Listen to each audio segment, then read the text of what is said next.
What are some of the worst decisions in history? Let me tell you a couple. Can you imagine the professional basketball teams the year Michael Jordan was drafted?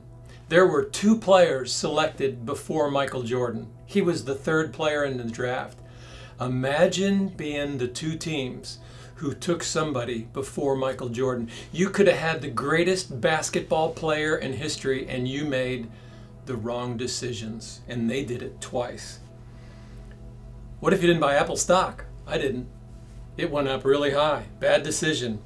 Deepwater Horizon oil spill. 5 million barrels of oil. It cost $40 billion to clean it up. That's a big mistake. We don't even have to talk about the Titanic. You know what kind of mistake that was. Do you know Kodak actually developed the digital camera and made the bad decision to stick with film? They lost out on a lot. Decca Records, have you ever heard of them? You would have, but they didn't want to sign the Beatles. Yahoo could have bought Google for $1 million, and it later sold for $40 billion. Those are some bad decisions. We're going to look at Galatians chapter 3, verses 1 to 5 today. And you are going to see a very bad decision by the Galatians. Look at verse 1. Paul says, "You foolish Galatians, who has bewitched you, before whose eyes Jesus Christ was publicly portrayed as crucified?" It says foolish. It means to be unintelligent. And Paul repeats that word 3 times in these first 3 verses. He calls them foolish. You see, it's a bad decision that the Galatians are making. Verse 2, "This is the only thing I want to find out from you. Did you receive the spirit of the law from works of the law or by hearing from faith?" Do you see what Paul says to them? "You foolish Galatians, who has bewitched you?" That is a really interesting word. I'm going to teach you a fancy little phrase. It won't help you at all. That word is a hapax legomena. That means it's only stated one time in biblical literature. That's the word bewitched. It's a fascinating word, the only time that it's used in the Bible and the only time by Paul. Here's what it means. It means to be bewitched. It means that someone has had an amazing ability to attract your attention. I have a daughter who's an art teacher, and she described great artists like this. They have a seductive ability to attract attention. See, there were Judaizers in the churches of Galatia, and they wanted to mislead these Galatians, and the Galatians were bewitched because these Judaizers had a seductive ability to capture attention. They knew just how to get the Galatians' attention, and they did it. Is there anybody in your life like that? Someone who can just kind of get to you really fast? If you're a parent, you know that sometimes your kids, they can just do something and it'll get to you. How about your spouse? Do they know how to push just the right buttons? I know for me, I have a gift. One of my gifts is a gift of encouragement, which is a gift that helps me to encourage people. And it's a great gift to have. I love it. I love to encourage people. But I can tell you the downside of my gift. When I know exactly the right thing to say to people, I can also know the very hard thing to say to people. And if I misuse my gift of encouragement, I can crush people. And I have to be careful. These Galatians were bewitched by these Judaizers, because these Judaizers had a seductive ability to attract the Galatians' attention. So here's what Paul says. Here's the only thing, verse 2.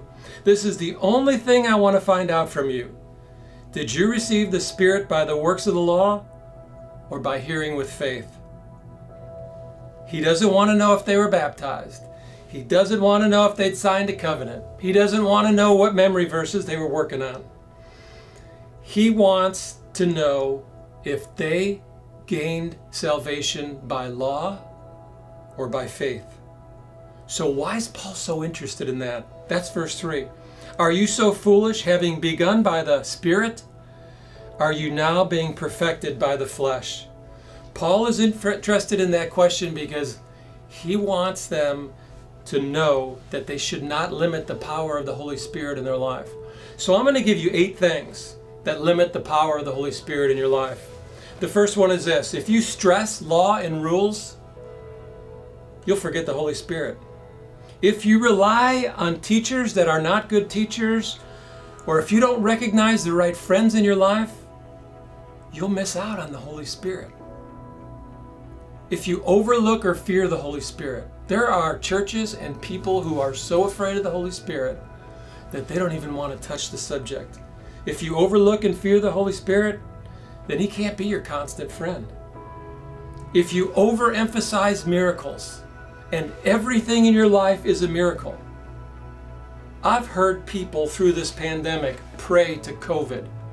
We don't pray to a disease. If you overemphasize miracles, then you'll always look for the miraculous, and difficult things can happen in a believer's life and you can lose hope. If you concentrate on quantity over control in your relationship to the Holy Spirit, and you're always asking for more of the Holy Spirit, we don't have a dipstick in the life of a believer to be able to tell how much of the Holy Spirit we have. It's not about quantity. It's you're allowing the Holy Spirit to control your life. If you stop growing, you'll cancer the Holy Spirit. If you emotionally overact all the time, you'll block the Holy Spirit and trust your emotions. If you don't see some subtle differences in the way God has used His Holy Spirit between the Old Testament and the New Testament, you can be confused. In the Old Testament, the Holy Spirit could come and go in a person's life. In the New Testament, the promise is that He will live inside us forever. So here's what the rest of our verses say today in verses 6 to 9. There's always only been one way to be saved, and that is faith. Abraham was not saved through the law. He was saved by faith. We started this off with some bad decision, and Paul wants us to make some good decisions. Some of the best decisions in my life, I came to faith in February of 1980. Best decision I've ever made. Second best decision in my life, 1985, I got married to my wife. What are some of the decisions that you are making in life? That is what Paul is talking about in Galatians 3, 1 to 9. Have a great day.